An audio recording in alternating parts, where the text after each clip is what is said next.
Hey everyone! Welcome back to Story Hive. Don't forget to hit that subscribe button and ring the bell so you never miss an update. Let's jump into today's story. I caught my controlling boyfriend cheating with an online fling, and now I'm contemplating how to discreetly leave him and take our dog. My significant other and I have been together for 4 years. About 2 years ago, when the pandemic hit, I moved in with him as we both lost our respective jobs and needed to save a bit on gas and utilities. Since then, I have found a new office job, and he takes some odd jobs online, but he mostly stays at home. He has always been on the controlling side. He wanted me to cut all my male friends from my life. Hindsight is 2020, I know, but in his defense, he also cut all contacts with women, or at least, to my knowledge. He has always been very adamant that he doesn't condone cheating, and even if someone else in his life was a cheater, he would cut them out. The relationship has had its ups and downs. We have had our fair share of arguments. A few months ago, we hit a rough patch, but recently things were looking okay for a while, or so I thought. He has become quite guarded with his phone lately, including hiding it if I look over his shoulder. He has never done this before, and it's very uncharacteristic of him. I am very open with my personal tech items. He's always welcome to look through my phone and laptop because I have nothing to hide. We even know each other's phone passwords. My gut feeling kept telling me that something was wrong.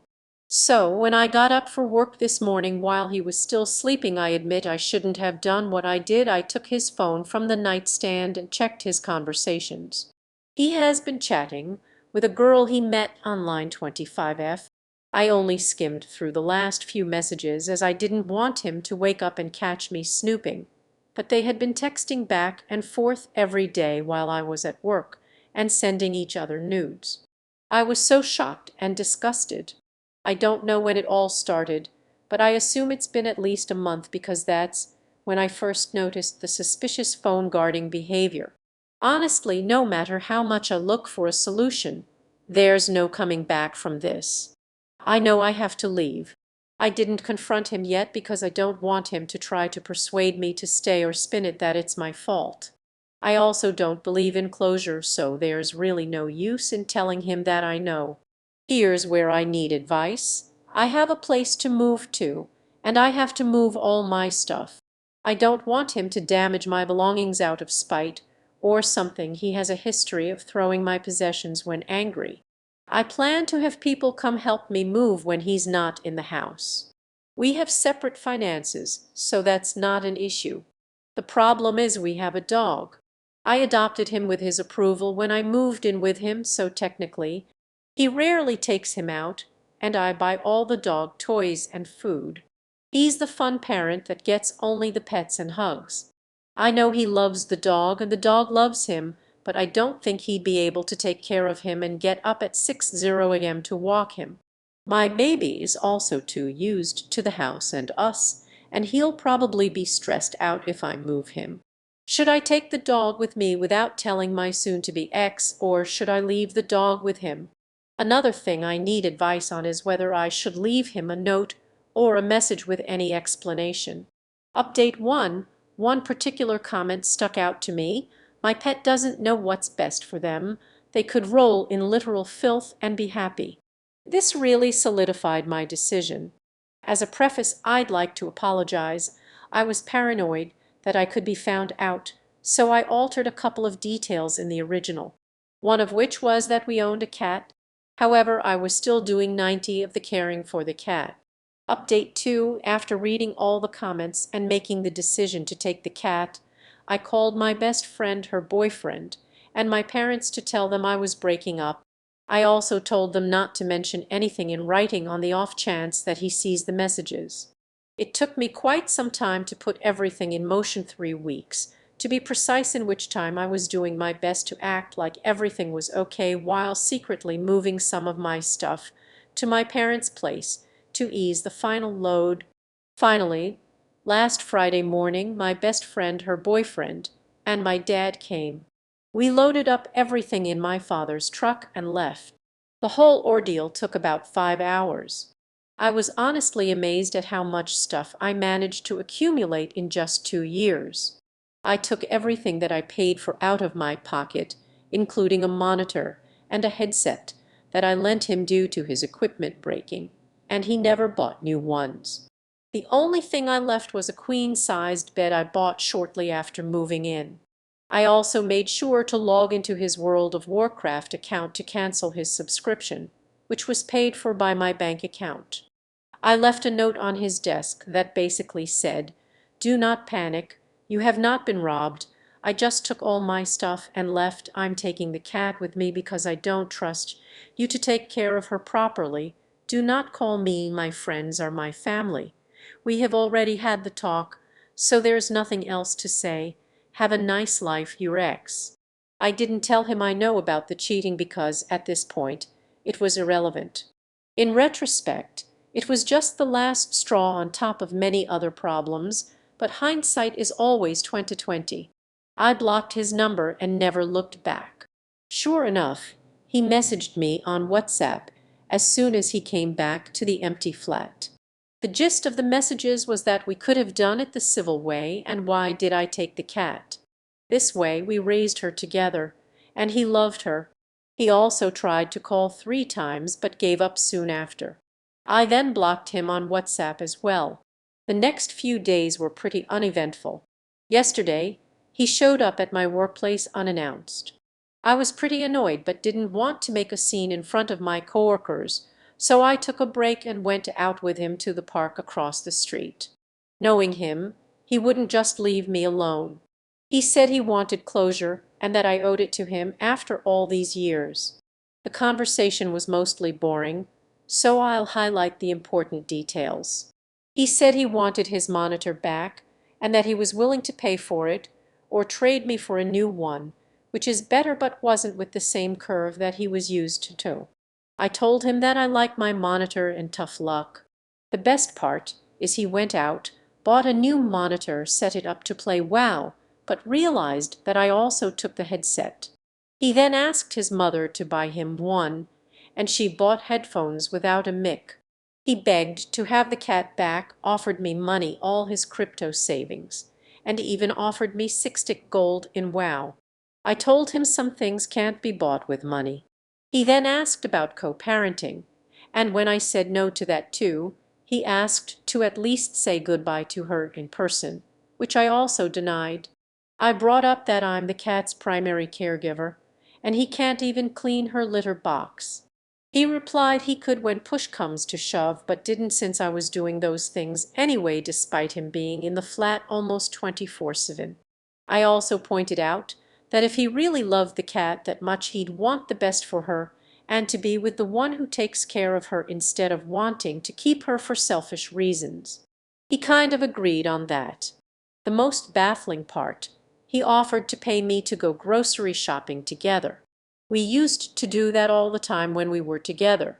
I pointed him to a couple of sites where he could buy groceries and have them delivered. He said it was too much work. I told him to adjust and evolve. He also apologized one too many times for hurting me, to which I replied every time that I wasn't hurt. I was just disgusted and cringed at the conversations I read. He got offended and mumbled that it was private. Not once did he mention the side chick. Even then, he didn't have the guts to admit to the affair. In their messages, there was a recurring joke that if he came to the hotel where she worked, they'd have to do it in the janitor's room. I brought her up a couple of times, told him I wish them both the very best, and since I left him the bed, he doesn't have to worry about doing it in the janitor's room anymore. He asked to be friends multiple times. I told him multiple times that he betrayed me and that he's a pathological liar, and I don't want to be friends with a dishonest person. He legitimately couldn't comprehend how his dishonesty impacts a potential friendship. He said he wanted to tell me he wasn't committed to me anymore but couldn't bring himself to do that. I pointed out the hypocrisy of him blowing up at me for cutting off our relationship while he was secretly unfaithful. I told him I'd never trust him again, and we ended the conversation. He tried to hug me goodbye, and I stiffened.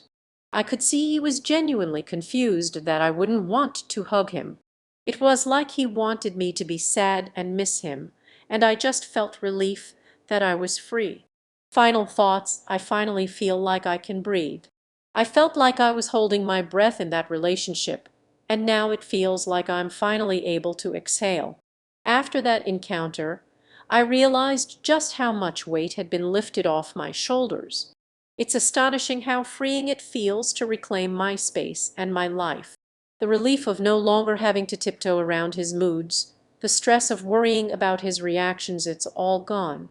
I've been spending time reconnecting with friends and family, and it's reminded me how much I value those relationships.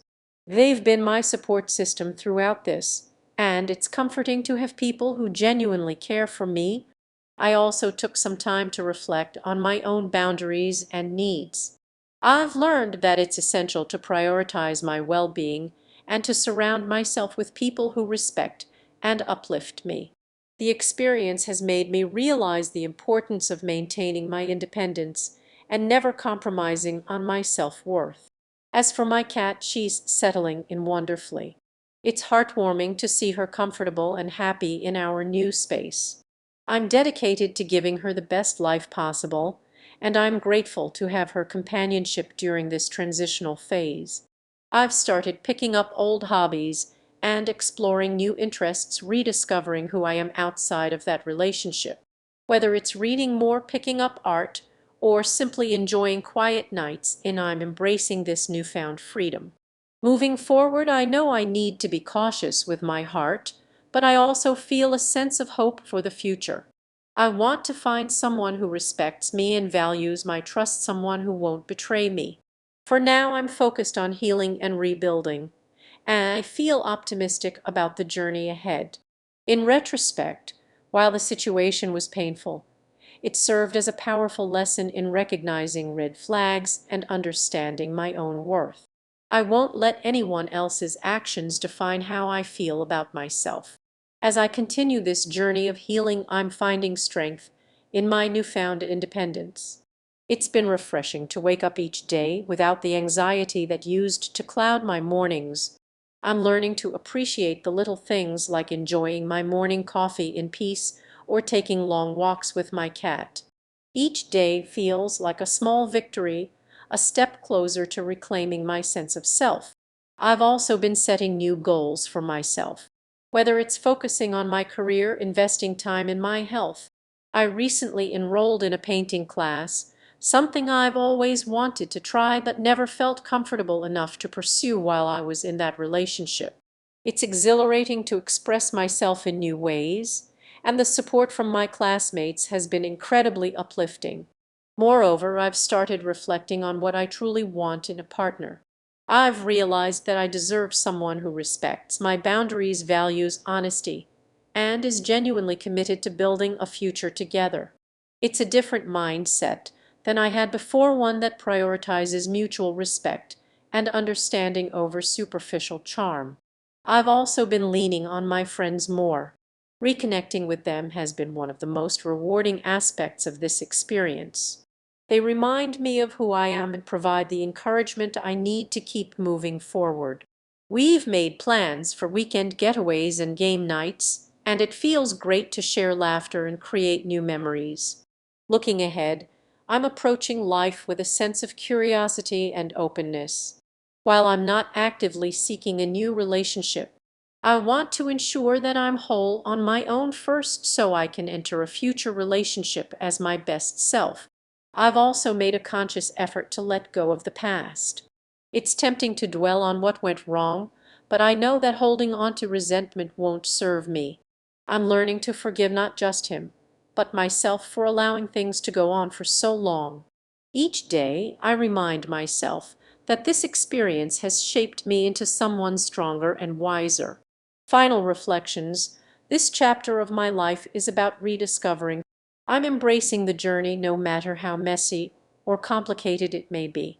I feel empowered, and that sense of empowerment is something I will carry with me as I continue to grow. I'm ready to face whatever comes next, knowing that I'm resilient and deserving of a fulfilling life. Thanks for tuning in to today's Reddit story. If you enjoyed it, please give this video a thumbs up and share it with your friends. And if you haven't already, make sure to hit that subscribe button and ring the bell so you never miss out on more amazing stories. See you next time.